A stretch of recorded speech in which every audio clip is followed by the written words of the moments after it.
at pasalamatan natin ang ating Diyos sa kanyang dakilang pagmamahal sa atin. Ibinigay niya kanyang bugto na anak, ang ating Panginoon Kristo, na kung sino man ang sumampalataya sa kanya ay hindi mapahamak, kundi magkaroon ng buhay na walang hanggan.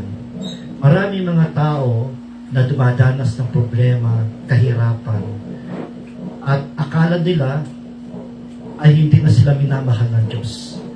So yung katanungan ng maraming tao sa kabila na kanilang pinagdadaanan, ay bibigyan natin ng kasagutan kung sila ba ay talagang mahal sila ng Diyos o hindi sa kabila na kanilang pinagdadaanan. Sa oras nito, ang ating pong pag-uusapan ay patungkol po dun sa how much Jesus loves us. Makita natin ang kasagutan kung gaano kalaki ang pagmamahal ng Diyos sa atin, sa bawat isa sa atin. So bago po natin tunghayan ang salita ng Diyos, tayo muna ay aawit at magpupuri sa Kanya. Amen. Praise the Lord.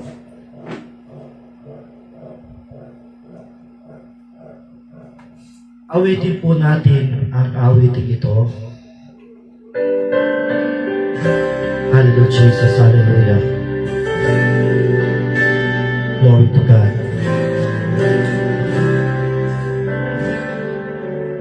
Thank you for the cross, Lord.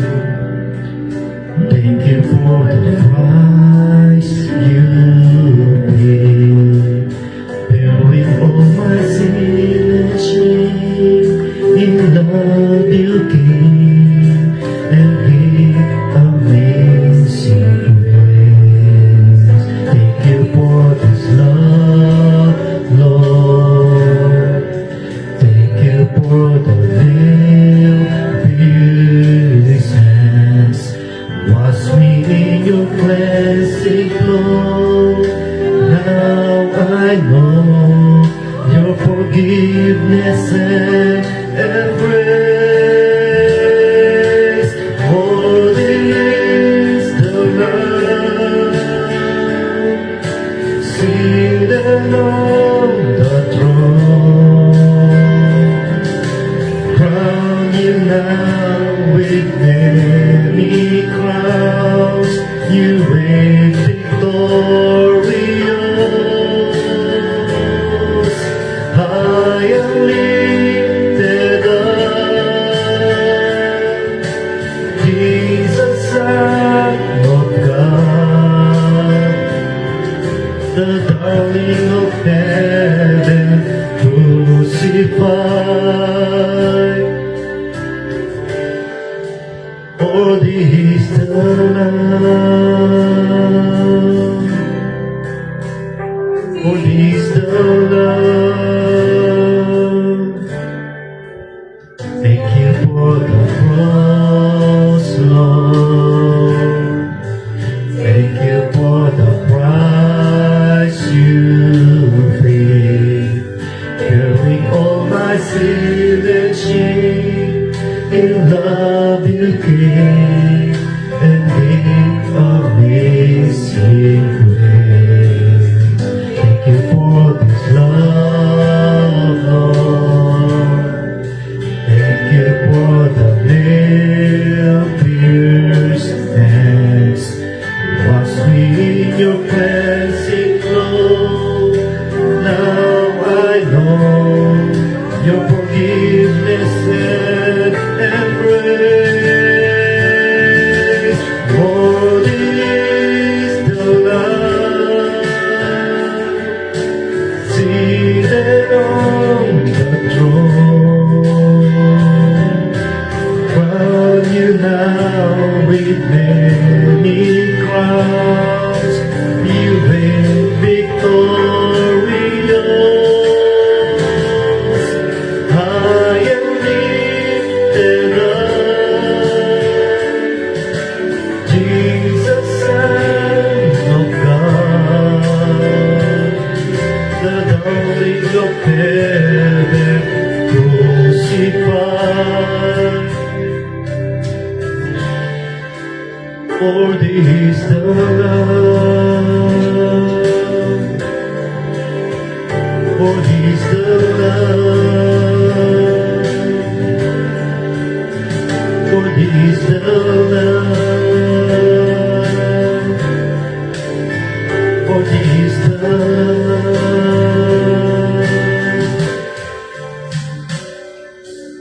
For He's the love. Seated on the throne, crown you now with many crowns. You reign victorious, high and lifted up, Jesus, Son of God, the darling of heaven, crucified. Worthy is the love. Worthy is the love. Tayo po madalangin. Maraming salamat po, O Diyos, sa iyong dakilang pagmamahal sa amin. Ibinigay mo sa amin ang iyong bugtong na anak, ang aming Panginoong Jesucristo. Siya ay ipinako sa krus dahil sa pagmamahal niya sa amin upang kami po ay maligtas. Kami po'y nagpupuri at nagpapasalamat sa oras na ito ay amin po tunghayan ang salita mo patungkol po kung gaano mo kalaki ang pagmamahal mo sa amin. Inihiling ko po ang Santong Espiritu ang siyang mamuna sa akin at sa bawat nakikinig na mensahe ito at nakita nila kung gaano kalaki ang pagmamahal mo sa bawat isa amin. Panginoon, ipadama mo ang iyong presensya sa bawat isa na nakikinig ng iyong salita. Pinupuri ka namin, dinadakila ka namin, pinapasalamatan ka namin sa pangalan po ng Panginoon Jesucristo. Amen, amen. Amen. Praise the Lord. At ngayon, tutukayan na po natin ang salita ng Diyos. Tulad po ng aking sinabi po sa inyo, ang ating pong topic, how much Jesus loves us. Ang ating pong teksto ay nandito po sa John chapter 15, verse 13, at saka po sa 1 John chapter 3, verse 16. Ang sabi po ng John 15:13, greater love has no one than this, to lay down one's life for one's friends. Sa 1 John chapter 3 verse 16, this is how we know that what love is. Jesus Christ laid down His life for us, and we ought to lay down our lives for one another. Pagpalain ng Diyos ang pagkabasa ng Kanyang salita. Maraming mga tao pinapakita po nila yung pagmamahal nila sa kanilang mga loved ones. Paano? Sa magitan po ng pagbigay ng kanilang quality time by giving their time. Sila po ay nagsasama-sama, nag-uusap-usap, nagbabanding ang bawat pamilya. Pangalawa, by doing their responsibility, pinapakita ng bawat isa ang kanilang pagmamahal sa kanilang mga loved ones sa magitan ng pagtupad at paggawa ng kanilang mga responsibilidad. Pangatlo, sa magitan po ng pag-provide ng kanilang pangailangan ng pagkain, shelter, clothes, and everything. So likewise, we will see from the Bible how much Jesus loves us. And we must understand how much Jesus loves us. Maraming mga tao sa panahon po natin ngayon ay marahil sila po ay naghihirap, may karamdaman, may sakit, walang pera, walang makain. At minsan napapatanong nila sa kanilang sarili, mahal nga ba ako ng Diyos? Kasi maraming mga tao, ang kanilang definition ng pagmamahal ng Diyos para sa kanila ay nandoon sa pagpapala. Kapag sila'y pinagpapala ng Diyos, mahal sila ng Diyos. At kung walang pagpapala, hindi sila mahal ng Diyos. Ang iba nakikita nila sa magitan ng feelings. Hindi nila maramdaman daw yung pagmamahal ng Diyos. At kung iba naramdaman din yung pagmamahal ng Diyos, ibig sabihin, mahal sila ng Diyos. Ang iba naman sa magitan ng kanilang pangailangan, financial, baka pag marami silang pera, mahal sila ng Diyos. At kapag wala silang pera, hindi sila mahal ng Diyos. So maraming katanungan ngayon, sa kabila ng kanilang kalagayan, mahirap, walang makain, mahal pa rin ba sila ng Diyos? The love of Jesus is not shallow, not temporary, or conditional. It is deep, sacrificial, and eternal. Yung pagmamahal ng Diyos hindi ito ganun kababaw sa tingin ng tao. We cannot make our own definition how much Jesus loves us. And we must see the Bible, yung pong tunay na kasagutan doon sa katanungan kung gaano ba kalaki ang pagmamahal ng Diyos sa atin. Of course, ang ating pinaka-basis dyan, ang Biblia. Ang Biblia ang magbibigay sa atin ng tamang kasagutan kung tayo ay talagang mahal ng Diyos. Amen. Today, let us look at how much Jesus truly loves us. So meron tayong 4 na punto na ating pag-aaralan sa umaga nito. Una, Jesus loves us even though we are still sinner. Mahal tayo ng Diyos na kahit tayo ay makasalanan. Ang sabi ng Romans chapter 5 verse 8, but God demonstrates His own love for us in this: while we were still sinners, Christ died for us. Amen. So ang pagmamahal ng Diyos ay hindi lamang sa mga banal, hindi lamang sa mga nagbago, hindi lamang sa kanyang mga anak. Lahat ng tao, banal, makasalanan, lahat sila ay mahal ng Diyos. Jesus did not wait for us to change. Hindi niya hintay na tayo ay magbago tayo bago niya tayo mahalin. Hindi pa tayo nagbabago, mahal pa rin tayo ng Diyos. Kahit tayo'y masama, kahit tayo'y makasalanan, kahit gaano kalaki ang ating kasalanan, mahal pa rin tayo ng Diyos. He did not wait for us to become holy. Hindi niya kailangan hintayin na tayo maging banal para mahalin tayo ng Diyos.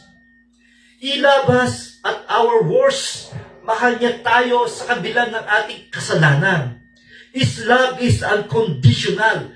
Wala pong condition ang kanyang pagmamahal. Hindi yan tulad ng tao na sinasabi ng tao, ang human love often says, I will love you if you change. Yun po ang sabi ng tao. I will love you if you change. But Jesus says, I love you so that you can change. Baliktad.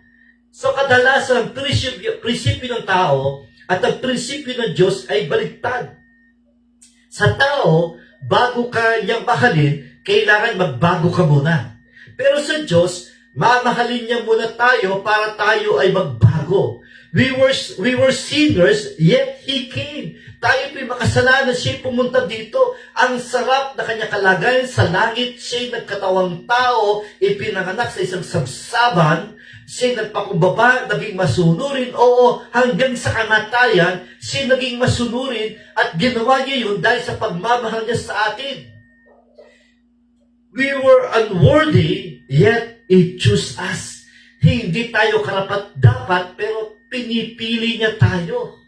Amen. We were lost, yet He searched for us. Ang sabi ng Luke chapter 19 verse 10, the Son of Man came to seek and to save the lost. Siya po'y naghahanap sa atin. Sa panahon po natin ngayon, ginagamit ng Diyos yung mga pastor, yung mga leaders, yung mga Kristiyano na nakatanggap na ng kaligtasan mula sa Diyos, nakatanggap na ng pagmamahal ng Diyos, nakatanggap na ng biyaya ng Diyos. Ngayon, sa mga taong ito nakatanggap na kaligtasan sa Diyos, sa mga taong binago ng pagmamahal ng Diyos, sila ngayon ang ginagamit ng Diyos to extend, to show the love of Jesus sa lahat. Kaya kung ikaw ay nasa banig na karamdaman, kaya kang pagalingin ng Panginoon. Kung ikaw ay nasa malaking problema, kaya bigyan ng Diyos ng solusyon ng iyong problema. Kung ikaw ay walang pera, kaya ka bigyan ng pera ng Panginoon.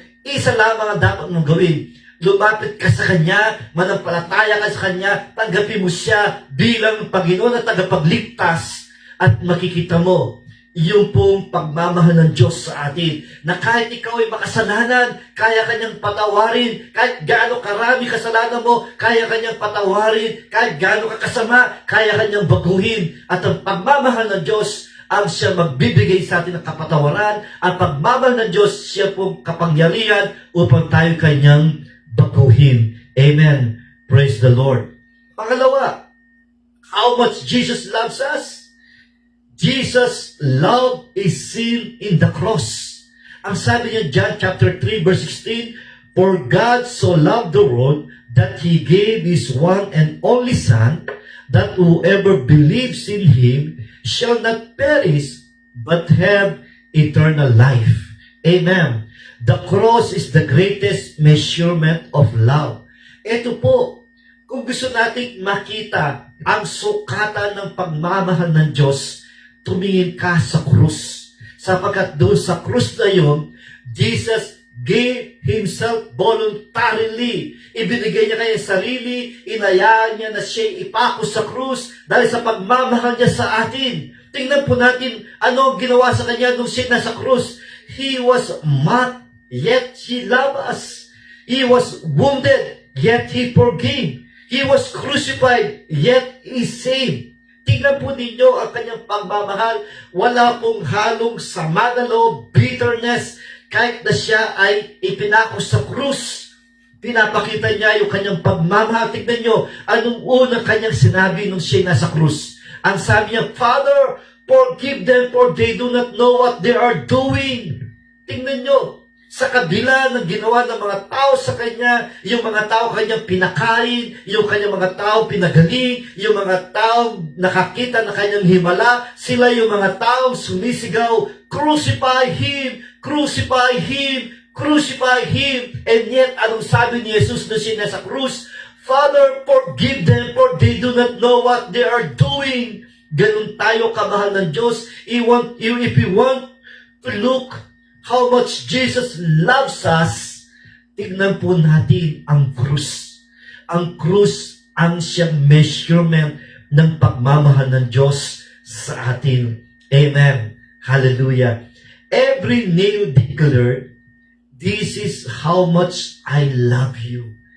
Sa bawat pakong pinupukpok sa kanyang kamay, pinapako siya doon sa kanyang dalawang kamay, sa kanyang paa, ay parang kanyang sinisigaw, "This is how much I love you." Ang sabi ng Isaiah chapter 53 verse 5, "Ngunit dahil sa ating mga kasalanan, kaya siya nasugatan. Siya'y binugbog dahil sa ating kasamaan. Tayo'y gumaling dahil sa pahirap na dinanas niya at ang mga hampas na kanyang tinanggap." Ganyan tayo kamahal ng Panginoon. Inayahan niya siya'y bugbugin, inayahan niya siya'y sugatan, inayahan niya siya'y lanitin ng mga tao, pero yung pagmamahal niya ay hindi nagbabago, hindi nababawasan ang pagmamahal niya sa bawat isa sa atin. The cross shows the sacrificial love of Jesus. Ang sabi ng John 15:13, ang pinakadakilang pag-ibig na maaring taglayin ng sinuman para sa kanyang mga kaibigan ay ang ialay ang kanyang buhay para sa kanila. Tinuturing tayo ng Diyos ng kaibigan. At ang kanyang pagmamahal sa atin ay pusang loob niyang inialay ang kanyang buhay para sa atin dahil mahal na mahal tayo ng Panginoon. Kaya kapatid, nais kong ipaalam sa iyo, mahal na mahal ka ng Panginoon. Mahal na mahal tayo ng Panginoon. Ano mang pinagdadaanan mo sa buhay ngayon, gusto kong ipaalam sa iyo, mahal ka ng Panginoon. Sa kabila ng iyong karamdaman, mahal ka ng Panginoon. Sa kabila na ikaw ay makasalanan, mahal ka ng Panginoon. Sa kabila na ikaw ay masama, mahal ka ng Panginoon. Kapatid, tandaan mo, ang pagmamahal ng Panginoon ay pinakita niya doon sa krus ng Kalbaryo. Inayay niya siya'y ipatayin doon sa krus ng Kalbaryo. The cross is God's loudest declaration of love. Ang krus, wala kang marinig na boses. Pero meron kang mensaheng makikita sa krus. Anong mensahe makita mo sa krus? Ito isang pagsigaw, pagdeklara ng pagmamahal ng Diyos sa bawat isa sa atin. Ang sabi ng Galatians chapter 2 verse 20, the Son of God who loved me and gave Himself for me. Ang anak ng Diyos, ang ating Panginoon, na nagmamahal sa akin, nagmamahal sa iyo, ibinigay niya kanyang sarili para sa atin. Amen. Hallelujah. Jesus did not just say, I love you. He proved it on the cross. Yes, wala tayong makita sa Biblia yung salitang I love you mula sa bibig ni Jesus. Pero yung pagmamahal, kapatid, ay ipinakita niya doon sa krus. Yung kanyang paghihirap, yung sakripisyo niya, pinakita yung kanyang pagmamahal. Amen. So sabi nga ng kasabihan, action speak louder than words. Minsan, meron po tayo mga tao na sumisigaw, Jesus, I love you, pero hindi makikita sa gawa yung kanyang pagmamahal kay Jesus. Maraming mga tao sinasabi, mahal na mahal kita, Jesus, pero hindi nila kayang manalangin. Sinasabi nilang, mahal na mahal kita, Jesus, pero hindi na kaya magbasa ng Biblia. Mahal na mahal kita, Jesus, pero hindi nag-a-attend ng church. Kapatid, ang pagmamahal ay hindi sa salita lamang. Kailangan ito ay may katotohanan at gawa. At yan ay ginawa ng ating Panginoon Jesucristo. Ipinakita niya, pinatunayan niya ang pagmamahal niya sa atin doon sa krus ng Kalbaryo. The cross says, you are loved, you are forgiven, and you are invited. Ang mensahe ng krus ay sinasabi niya, mahal kita, sabi ni Jesus. Ang mensahe ng krus, sinasabi niya, pinapatawad kita. Ang mensahe ng krus, iniimbitahan ka, lumapit kay Jesus upang madama, hindi lang basta madama, maranasan ang pagmamahal ni Jesus sa bawat isa sa atin. Ganun tayo kamahal ng ating Panginoon Jesucristo. Pangatlong, how much Jesus loves us. Jesus love forgives and restores. Ang sabi ng Luke chapter 23 verse 34, then Jesus said, Father, forgive them, for they do not know what they are doing. On the cross, in great pain, Jesus still choose forgiveness. This is the highest expression of love. Kayo po mga kapatid, kaya mo bang patawarin on the spot yung tao na nakit sa'yo? Kaya mo bang patawarin ang tao na nira sa'yo? Kaya mo bang patawarin ang taong nanakit sa'yo? Mahirap, di ba? Pero sa ating Panginoon Jesucristo, dahil likas sa Kanya ang pagmamahal, nung siya ay nilait, nang siya ay ipako sa krus, anong kanyang sinigaw? Father, forgive them, for they do not know what they are doing. That is the highest expression of love.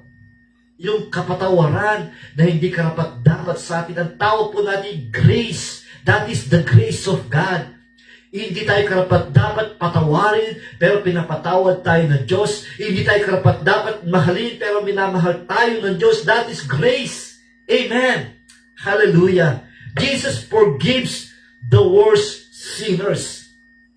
Kayang patawarin ng Diyos ni Jesus ang pinaka-makasalanan, at bibigyan tayo ng isang halimbawa dito sa Luke chapter 7 verse 47. Ito po ang kwento dito, merong isang babae na lumapit kay Jesus. Nung si Jesus ay nasa bahay siya ni Simon at siya'y kumakain doon, biglang pumasok sa babaeng makasalanan. At siya'y nagpatira pa sa harapan ni Jesus, umiyak. Pinunasan ng kanyang buhok ang luha sa paa ni Jesus at pinahiran niya ng pabangus si Jesus. Ito babae, ito'y makasalanan. At sabi ng Biblia, kilalang kilala siya na isang babaeng makasalanan sa panahon na yun. Ang tawag sa kanya mga tao, expression ng mga tao sa kanya, ito isang babaeng makasalanan. And yet, anong sabi ni Jesus at chapter 7 verse 47?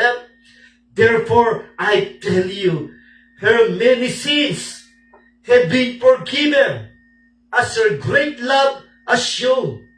But whoever has been forgiven little, loves little. Tingnan nyo, siya'y diniklara ni Jesus na siya'y pinatawad na.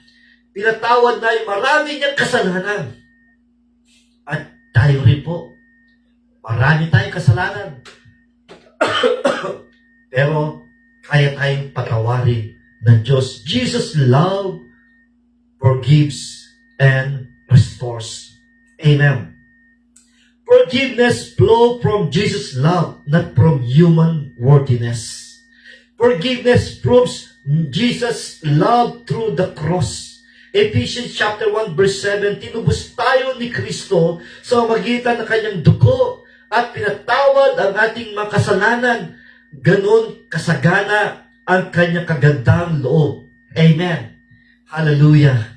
Kaya po, tingnan po ninyo, kung hindi tayo tinubos ng Panginoon sa ating mga kasalanan, lahat tayo'y papunta sa impyerno. Lahat tayo'y parusahan ng Diyos. Subalit sa pagmamahal ni Jesus, siya'y pinako sa krus para tubusin tayo sa ating mga kasalanan. Hallelujah. At para patawarin tayo sa lahat ng ating makasalanan. Ganun tayo kabahal ng ating Panginoon Jesucristo. Forgiveness cost Jesus His life. Purpose of His deep love. Ang pagbibigay ng kapatawaran, ito po ay nagbubunga ng kamatayan ni Jesus para lamang mabigyan tayo ng kapatawaran at pakita na tayo talagang seryoso si Jesus na tayo kanyang patawarin.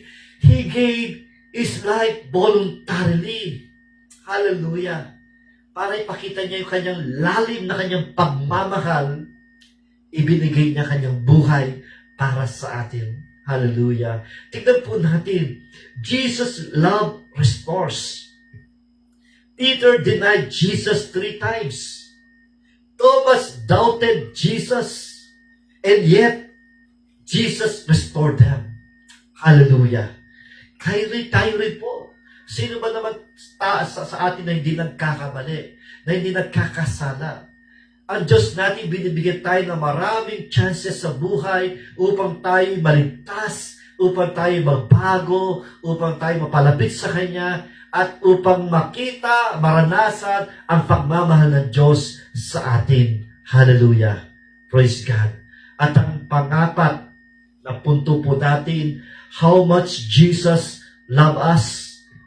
Jesus' love is sacrificial. Sabi ng 1 John 3:16, this is how we know what love is. Jesus Christ laid down His life for us, and we ought to lay down our lives for one another. This verse gives the clearest biblical definition of love. Love is not just a feeling, words, or good intentions. It is a sacrificial action. We know what love truly is because Jesus demonstrated it by giving His life on the cross. So, yung pagmamahal ni si Kristo ay sacrificial. Yung tunay ng pagmamahal ay meron pong sakripisyo. At ang sakripisyo na ginawa ni Jesus ay ang pagbigay na kanyang sarili doon sa krus ng Kalbaryo. Isipin po ninyo, ako sa tuwing napapanood ko po yung palabas yung Passion of Christ, hindi ko maiwasan na maiyak. Isipin po ninyo nung hulihin si Jesus, siya'y nilabiko, siya'y binugbog, dinuran, pinagsabihan ng masama. Ano bang ginawa niya kasalanan sa kanila? Ano bang ginawa yung pagkakamali sa kanila? Wala siyang ginawang pagkakamali, wala siyang ginawang kasalanan, at wala siyang siniraan na tao. Pero anong ginawa sa kanya? Binugbog, tinadyakan, dinuraan, sinigawan, nilahit, hanggang sa ipako sa krus. Isipin nyo, ang bigat-bigat na krus na daladala niya. Habang daladala niya yung krus na yun, parang niya sinasabi, anak, mahal kita, kakayanin ko to, itong sakripisyo ito ay papapakita ko ng pagmamahal ko sa iyo. Ganon tayo kamahal ng ating Panginoon Kristo. It is a sacrificial love. Jesus did not merely teach love. He lived it and died for it. His death was voluntarily, selfless, and redemptive. This shows that real love involves cost, suffering, and self-giving, not convenience or self-interest. Yun po ang pagmamahal sa atin ng ating Panginoon Kristo. Hindi niya lang basta't itinuturo yung tungkol sa pag-ibig, kundi pinamumuhay niya ang pag-ibig nito para sa atin. At hindi lang yan, ikinamatay niya yung pag-ibig niya sa atin. He gave His life voluntarily. Makita natin yung pag-ibig niya sa atin, selfless, hindi makasarili. At hindi lang yun yung pag-ibig niya sa atin para tayo kanyang tubusin. It is redemptive love. Hallelujah.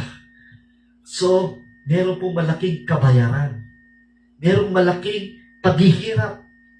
Pagbibigay ng sarili, iiwanan yung comfort, walang self-interest.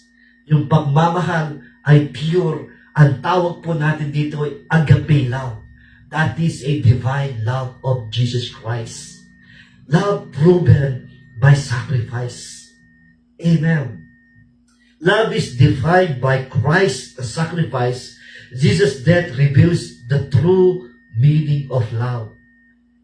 Napakarami po ng definition ng love. When you look 1 Corinthians chapter 13, verse 1 to 13, you will see the definition of love. But for me, as far as the Bible is concerned, the best definition of love is Jesus Christ. His sacrificial love for us. Amen. Hallelujah. Glory to God.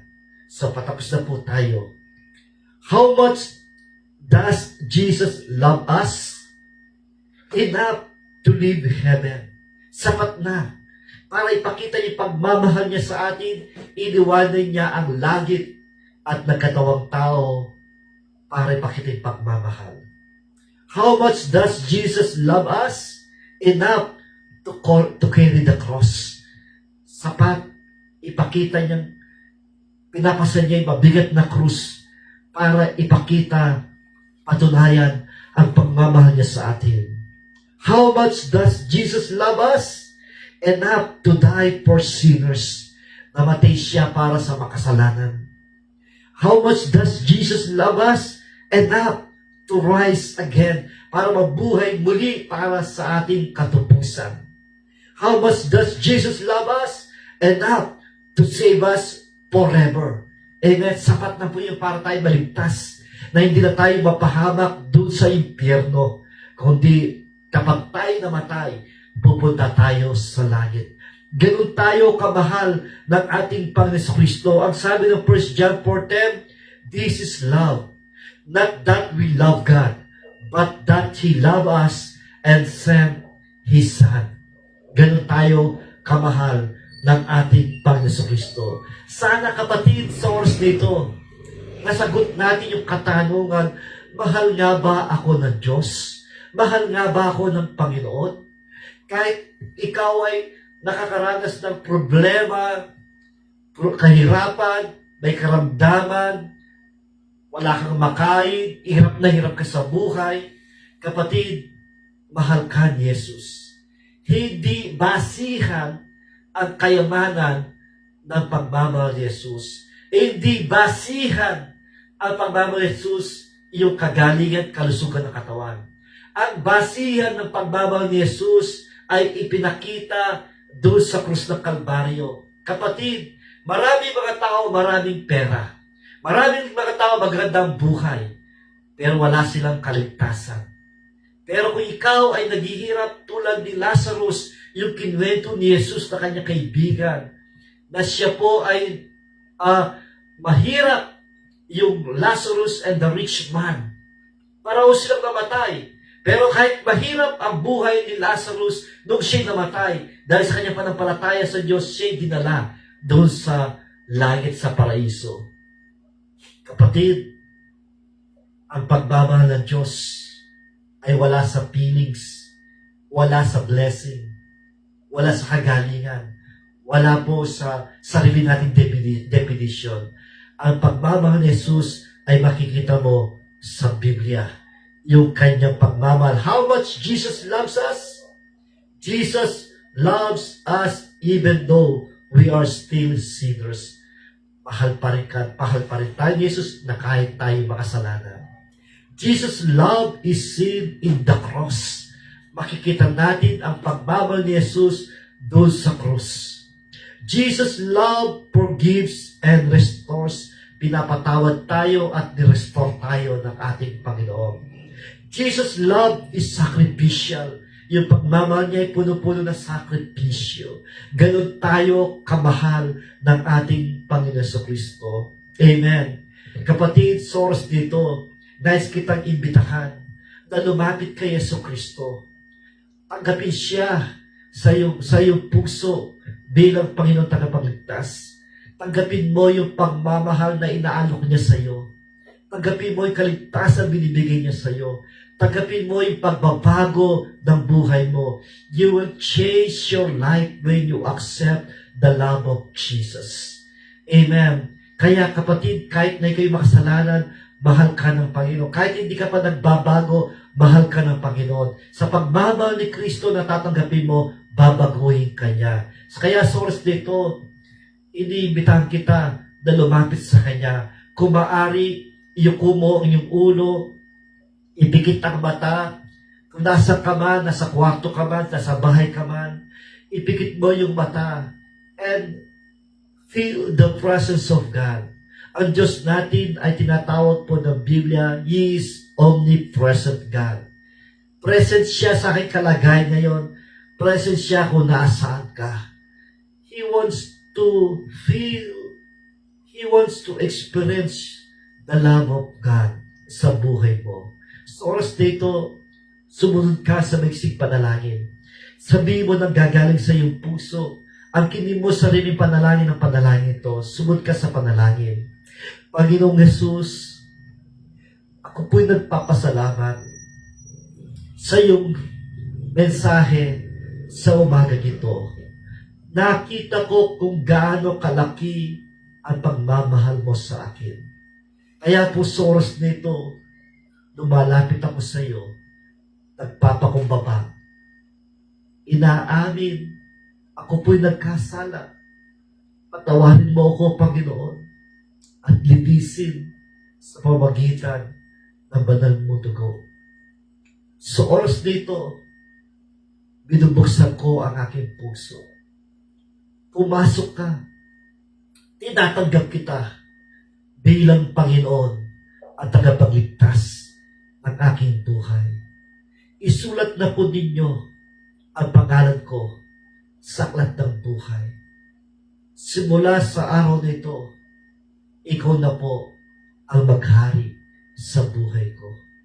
Maraming salamat po sa kapatawaran, sa kaligtasan, at sa iyong dakilang pagmamahal. Sa pangalan ni Jesus, ito po ang aking panalangin. Amen. Kung sumunod ka sa panalangin na yan, ang gagaling sa iyong puso, congratulations. Tinanggap mo ang kaligtasan, tinanggap mo kapatawaran, tinanggap mo pagmamahal ni Kristo. Magpatuloy ka sa Panginoon.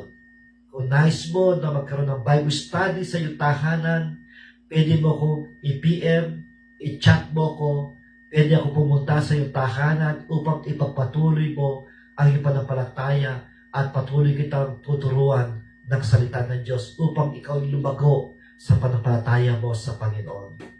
Maraming salamat po sa inyo. So nagpapasalamat po ko sa lahat ng nakikinig sa ating po live streaming at ang iba po ay makikinig pa lamang po yan after po ng kanilang gawain sa kanilang church. At nagpapasalamat ako dahil sa suporta po ninyo marami pa rin ang kumikilala sa gawain ito na nakikinig ang aking mga kapatid, si Leia, Ate Mirna, Ate Sally, sila Sachi ko, pamangkin ko, sila lahat ng kapatid ko na nakikinig, Ate Baby, lahat kayo nakikinig at salamat sa inyo pong pakikinig ng salita ng Diyos. Amen. At sa oras dito ay tayo po ay mananalangin at nais ko pong ipanalangin kung sino po sa inyo ang meron pong karamdaman o sakit na pwede po nating ipanalangin sa Diyos. Pwede po ninyong ipatong ang inyong kamay sa inyong karamdaman at gamitin po natin ang panampalataya natin at ang Panginoon kaya kayong pagaligin, kaya niyang iabot ang kamay niya sa inyo. Maraming salamat po o Diyos sa iyong mga salita na amin po napagbulayan ngayong oras nito. Salamat po sa iyong dakilang pagmamahal sa amin. Ipinakita mo yan doon sa krus ng Kalbaryo sa magitan ng pagpapatawad mo sa amin, sa magitan ng sakripisyo mo, sa magitan ng pagbigay ng buhay mo sa amin, at amin pong nakita ang pagmamahal mo sa amin. Salamat po sa kapatawaran, salamat po sa kaligtasan binigay mo sa amin. So, dito lumalapit kami sa iyo, kinikilala po namin yung kapangyarihan na meron pong mga nakikinig na may karamdaman sila, kilala mo sila, nakikita mo sila, ipatong mo kamay mo sa kanila. In the name of Jesus, ano bang klase sakit meron ka? Receive your healing right now. In the name of Jesus, tanggapin mo kagalingan mula sa Panginoong Jesucristo. Salamat, Panginoon. At kung sino po ang meron po mga problema, abutin mo sila, Panginoon, at bigyan mo solusyon ang kanilang mga problema. Palakasin mo sila, Panginoon. Kung sino po mga nanghihina sa kanilang buhay spiritual, palakasin mo sila, Panginoon, in the name of Jesus. Maraming salamat po. Patuloy pagpalain, Panginoon, ang aking pamilya, si Jaire, patuloy bigyan mo complete healing, yung kanyang tiyan, Panginoon, ikaw po siya magpagaling sa kanya, kay Jello, palakasin mo siya, in the name of Jesus, si Charis, si AJ, at ang aking asawa, Starket, i-bless niyo po ang aking pamilya, patuloy provide mo, O Diyos, sa kanyang pangailangan, financially, ikaw po ang aming kinikilalang provider namin, Panginoon. To God be the glory. Salamat po sa katugunan ng aming panalangin sa pangalan po ng aming Panginoon Jesucristo. Ito po ang aming dalangin. Amen, amen. Maraming salamat po sa iyong pakikinig. Salamat po hanggang sa muli po. God bless you all. Amen.